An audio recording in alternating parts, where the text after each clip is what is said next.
बिस्मिल्लाहिर्रहमानिर्रहीम। अस्सलाम वालेकुम। कैसे हैं आप सब? उम्मीद है कि आप सब खैरियत से होंगे। जी, अपना अपना और अपने घर वालों का बेटा ख़ास ख्याल रखा करे। बाहर जाते हुए मास्क यूज़ किया करें। बाज़ारों में जो है वो मत जाया करें। पता है ईद की शॉपिंग करनी है, लेकिन फ़िलहाल जो है वो थोड़ा सा इज्तनाब करें बाहर आने जाने से। जी, आज हमने अपना पढ़ाई जो है वो करनी है उर्दू।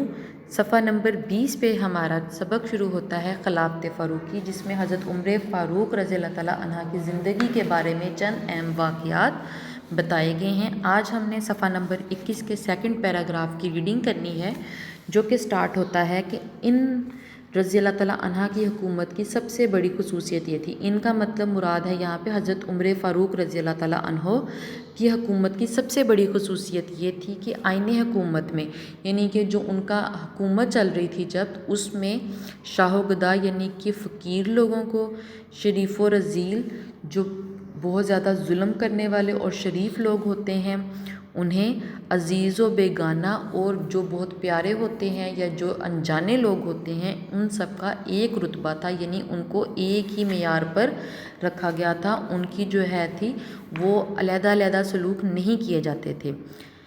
जबला गसानी शाम का मशहूर रईस बल्कि बादशाह था और मुसलमान हो गया था। काबा के तवाफ़ में उसकी चादर का एक गोशा एक शख्स के पाँव के नीचे आ गया। गोशा मतलब कोना। जबला ने इसके मुंह पर थप्पड़ खींच मारा। उसने क्यों थप्पड़ मार दिया उसके मुंह पर? क्योंकि उसकी चादर का एक कोना जो था उसके पाँव के नीचे आ गया था। अगर आपकी चादर ज़मीन पर होगी और वो आप चलते जाओगे, आपको पता नहीं होगा, तो दूसरे शख्स का जो है वो अनजाने में वहाँ पे पाँव आ जाएगा। तो इसमें गलती दूसरे शख्स की नहीं होगी बल्कि आपकी होगी कि आपने अपनी चादर को समेट कर क्यों नहीं रखा। तो कहते हैं उसने भी बराबर का जवाब दिया। अब उसने जिस शख्स के मुंह पर थप्पड़ मारा था उसने दोबारा से थप्पड़ मार दिया कि मेरे से अनजाने में हुआ था, तुमने मुझे थप्पड़ मारा, और उसने उसका जवाब थप्पड़ से दे दिया। जबला गुस्से से बेताब हो गया। बेताब मतलब बेचैन हो गया, आपे से बाहर हो गया और हज़रत उमर रज़ी अल्लाह तआला अन्हा के पास आया। हज़रत उमर रज़ी अल्लाह तआला ने उसकी शिकायत सुनकर कहा कि तुमने जो कुछ किया उसकी सज़ा पाई। इसका मतलब ये है कि तुमने उसके साथ बुरा किया था, उसने इसलिए तुम्हें बुराई का जवाब बुराई से दिया है। उसको सख्त हैरत हुई और कहा कि हम इस रुतबा के लोग हैं, यानी कि हम इतने ऊंचे लोग हैं कि कोई शख्स हमारे आगे गुस्ताखी से पेश आए, यानी कि बदतमीज़ी करे। गुस्ताखी मतलब बदतमीज़ी से करे तो कत्ल का मुस्तहिक होता है, यानी कि हम उसको कत्ल कर देते हैं, वो उसकी सज़ा कत्ल होती है। हज़रत उमर रज़ी अल्लाह तआला अन्हा ने फरमाया जाहिलियत में ऐसा ही था, यानी कि तब जब नबी करीम सल्लल्लाहु अलैहि वसल्लम जो थे पैदा हुए थे, अरब में जहालत आम थी। उस वक़्त लोग ऐसा ही करते थे कि फ़ौरन से कत्लो गारत शुरू हो जाती थी, लेकिन इस्लाम ने पस्तो बुलंद को एक कर दिया। लेकिन नबी करीम सल्लल्लाहु अलैहि वसल्लम ने जब इस्लाम की तबलीग की और अपना दीन मुकम्मल कर दिया तमाम लोगों तक, तो उन्होंने बताया कि इस्लाम में तमाम लोग बराबर है, कोई छोटा बड़ा नहीं। पस्तो बुलंद का मतलब है छोटा बड़ा नहीं है।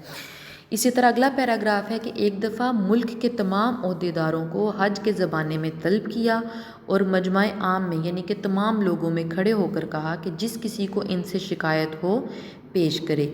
इस मजमा में गवर्नर मिस्र उमरू बिन अलास रज़ी अल्लाह तआला अन्हा और बड़े बड़े रुतबा के देगर हकाम, यानी कि आला ओहदेदार जो कि आला सीटों पर मुनक्किद होते हैं, और उमाल मौजूद थे। उमाल मतलब वहाँ के अमीर तरीन लोग। उमाल मतलब अमीर तरीन लोग, रुपए पैसा तकसीम करने वाले ओहदे वाले लोग। एक शख्स ने उठकर कहा कि फ़लाँ आमिल ने बिला वजह मुझको 100 दरे मारे, यानी कि एक उस्ताद ने, मेरी कोई गलती भी नहीं थी, मुझे 100 दरे यानी कि स्टिक्स लगाई हैं। हज़रत उमर रज़ी अल्लाह तआला अन्हा ने फरमाया उठ और अपना बदला ले, यानी कि उन्होंने कहा कि उठो और अपना बदला ले लो अगर तुम्हें बग़ैर किसी वजह के सज़ा दी गई थी। उमरू बिन अलास रज़ी अल्लाह तआला अन्हा ने कहा अमीरुल मोमिनीन, हज़रत उमर फ़ारूक को अमीरुल मोमिनीन कहा जाता था। अमीरुल मोमिनीन इस तरीक़ से उमाल बेदिल हो जाएंगे, यानी कि अगर मैं ऐसा करूँगा तो फ़लाँ आमिल जो हैं, फ़लाँ रुपया पैसा तकसीम करने वाले लोग जो हैं वो बेदिल हो जाएंगे, यानी कि वो हमसे जो हैं वो नाराज़गी का इजहार करेंगे। हज़रत उमर रज़ी अल्लाह तआला अन्हा ताहम ऐसा ज़रूर होगा कि کہہ کر پھر مستغیث کی طرف متوجہ ہوئے۔ مستغیث مطلب جو وہ لوگ وہاں پہ بیٹھے ہوئے تھے جن کا قصور تھا کہ اپنا کام کرو۔ آخر عمرو بن الاس رضی اللہ تعالیٰ عنہ نے مستغیث کو اس بات پر راضی کیا کہ 200 دینار لے لے اور اپنے دعوے سے باز آئے، یعنی کہ ہم سے پیسے لے لیے جائیں اور جو انہوں نے بات بیان کی ہے دیگر رتبہ داروں کے سامنے وہ چیز ختم ہو جائے، اور وہ جو انسان تھا جس نے دوسروں کے سامنے درے کھائے تھے، اس نے شکایت کی تھی، وہ پیسے لے کر اپنا تمام تر کام جو ہے وہ یہ دعویٰ جو اس نے کیا تھا کہ مجھے اس نے مارا تھا اور اس کی سزا 100 درے ہی ہوں، اس سے باز آ جائے۔ تو بیٹا آپ نے یہ ریڈنگ کرنی ہے، اور اس کے اگلا پیراگراف صفحہ نمبر 21 اور 22 پہ جو ہے اس کی آپ نے ریڈنگ اپنے والدین کو سنانی ہے، اور یہ آپ کا ہوم ورک ہے۔ اپنا بہت زیادہ خیال رکھیے گا۔ اللہ حافظ۔